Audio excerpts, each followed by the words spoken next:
Selanjutnya ya, berkaitan dengan kriminalitas atau aksi kriminal keraman yang dilakukan dalam melodrama itu, satu yang paling kita catat adalah aksi brutal, arogan, anarkis, premanisme yang dilakukan oleh playing victim atau playing mangke yang diciptakan oleh saudari WW itu, yaitu karena dampak dari perselingkuhan dan beberapa laki-laki.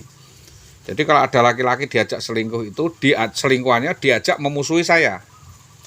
Nanti setelah selesai dia lempar, dia cari laki-laki lain lagi, berselingkuh lagi. Perselingkuhan itu dipakai untuk memusuhi saya. Jadi laki-laki itu dialat untuk membunuh saya. Nah ini berhati-hati. Makanya itu saya tidak mau masyarakat ini dibodoh-bodohi atau diadu domba atau dipakai alat untuk mendiskreditkan orang lain. Ini salah satu dari orang yang sekarang ini terjebak oleh hasutan saudara IWW adalah saudara Jaryo ya. Ini saya kira dia tidak dewasa dan tidak mengerti keadaan apa yang menimpa saudara IWW, karena IWW ini benar-benar pelaku, bukan korban dari serangkaian perbuatan, tetapi dia merekayasa perbuatannya sendiri, membuat drama sendiri, dan dia nanti berposisi seolah-olah dia adalah korban, sehingga orang lain nanti dipersalahkan, bahkan kepolisian sendiri perlu keahlian tertentu untuk meneliti serangkaian kejahatan yang dilakukan, serentetan kejahatan yang dilakukan oleh saudari Ibu. Ini sudah saya terangkan sejak awal ya, sudah diketahui oleh Pak Ali ya. Pak Ali waktu itu Pak Ali Sulistiawan ya, Pak Ali Sulistiawan dan seluruh teman-teman di media dan banyak sekali. Yang ini perlu saya jelaskan kepada inspektorat, kepada Bapek BKPP terkait dengan kelainan sikap, kelainan watak, dan itu sungguh sangat menciderai ya marwah dan integritas seorang PNS, dan itu menjadi bahan pertimbangan untuk pemecatan dini atau untuk diberhentikan sebagai PNS, karena itu akan mencoreng ya kewibawaan PNS dan akan ngombro-ombro atau akan menular sehingga nanti banyak korban lainnya. Itu yang saya harapkan para pihak memahami bahwa ada beberapa hal yang memang perlu dicermati terkait dengan penanganan secara serius terhadap moral, watak, dan karakter PNS, terutama adalah saudari Indah Wahyu Widiawati. Mungkin kalau ada yang lain yang menjadi korban atau menjadi playing mangke waktu itu Pak Jabu Jatwati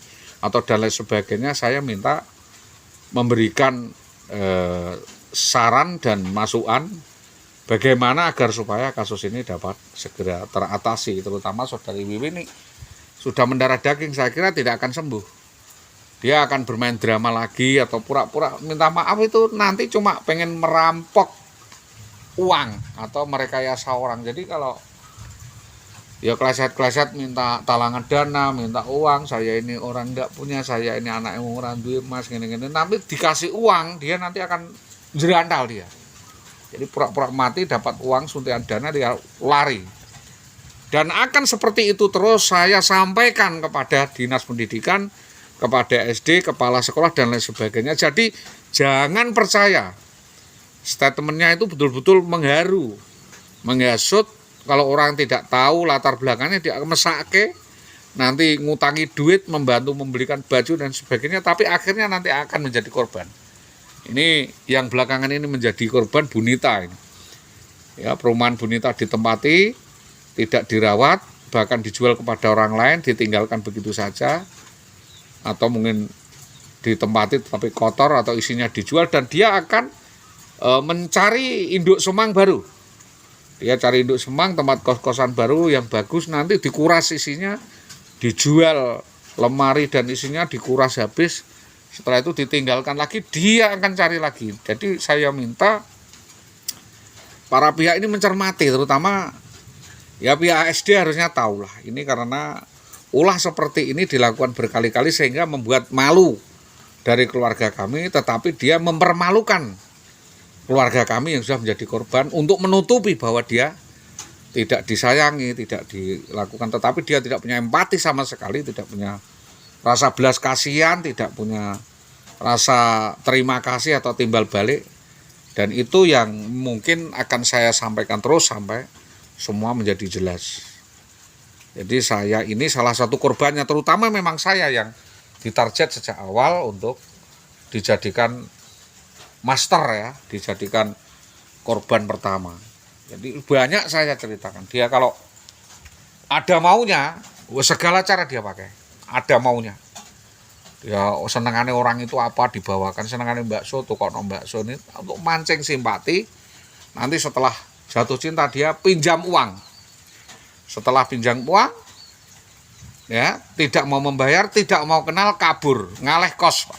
Modusnya seperti itu. Saya berkali-kali udah sampaikan kepada teman-teman di Dinas Pendidikan Kabupaten Pati, Dinas Pendidikan Tambak Romo, bahwa kelakuan selindutan atau pengkhianat seperti saudara Indah Widiwati itu udah diturunkan dari sononya, dari mbahnya, dari ibunya, dan sampai hereditas potisio ke dirinya itu. Dan saya adalah salah satu korbannya. Mudah-mudahan penyakit yang dimiliki ya, kleptomania, suka mencuri, suka menipu daya, memalsukan surat dan lain sebagainya itu dapat diketahui oleh kepolisian, sehingga apakah itu memenuhi unsur hukum atau tidak, yang jelas ini adalah gejala psikologis, psikosomatis yang harus dilakukan penanganan sejak dini. Dan saya mohon kepolisian berkoordinasi dengan Dinas Pendidikan. Kalau memang itu memenuhi unsur kejahatan, ya segera ditangkap begitu aja. Kalau memang masih ada treatment, ya biar Dinas Pendidikan melakukan penanganan tersebut. Karena apa? Perselingkuhannya tidak hanya 1 atau 2 kali. Kalau saya menyalahkan Pak Bambang Permadi saja, ya berarti saya tidak fair. Karena apa? Yang diajak berselingkuh Indah itu tidak Bambang Permadi saja. Mungkin Pak Bambang bisa memberi klarifikasi, memang dia adalah pelaku pertama yang menculik dan membawa kabur IWW. Nah, terus dilempar orang lain atau ditubruk orang lain, ganti orang lainnya seperti bola saja. Dan itu ya saya alami, saya sebagai korban dari mager itu tadi, korban dari perselingkuhan yang dilakukan oleh mantan istri saya itu tadi. Karena saya sudah diceraikan, maka saya minta keadilan. Saya minta ini hanya menjadi catatan, kalau memang kepolisian menemukan ya temuan, ya silakan diproses. Ya nanti saya bantu, ya saya akan bantu, saya memberikan bukti-bukti yang lain untuk menjelaskan tentang aksi pencopetan di pasar, aksi menipu daya temannya, atau menipu daya orang duwe gawe, uangnya dipakai tetapi tidak dibelanjakan, atau amplopnya wong duwe gawe disikat terus tidak diberikan, dia kabur ngilang. Modelnya seperti itu. Arisan-arisan yang tidak dilunasi tetapi dilelang awal, seperti itu dia. Akhirnya yang ditagih hutang di sana sini keluarga saya, ibu saya, adik saya, ipar saya, dan orang-orang di sekitarnya itu menjadi beban. Dia itu menjadi beban bagi keluarga saya. Jadi sebenarnya dengan dibawa kabur dan dia kabur itu semua udah lega, udah selesai. Oh, jebule begitu gitu loh. Ini perlu waktu. Pembuktian itu perlu waktu ngantek sekian 15 tahun dan sekian tahun. Dan korbannya saya jelas. Karena surat-surat berharga milik saya digelapkan dan dibawa kabur. Kalau saya tanyakan di kepolisian, katanya itu masih unsur keluarga dan tidak bisa ditangani karena masih unsur keluarga. Disuruh melakukan kekeluargaan. Tetapi bagaimanapun saya minta tolong ada permediasi dari kepolisian agar ada titik terang bahwa korban yang dilakukan oleh saudara Iwi ini sangat banyak, tetapi tidak berani lapor gitu loh. Entah diintimidasi apa atau entah dijoli apa, yang jelas tidak lunas. Di Winong banyak sekali korbannya, Pak. Sudah banyak sekali, udah. Saking banyaknya, kalau 30 lebih. Uangnya miliaran. Ya, uang yang ditibuli itu mulai 100, 200 sampai 500 juta. Untuk ini saya sampaikan sekali lagi bahwa ini adalah suatu kejahatan yang terselubung, kejahatan yang sangat sistematis, yang perlu kejelian di dalam menetapkan saudari Wiwi jadi tersangka. Itu yang dapat kami sampaikan. Atas kerjasama semua pihak kami sampaikan terima kasih. Selamat sore. Assalamualaikum warahmatullahi wabarakatuh.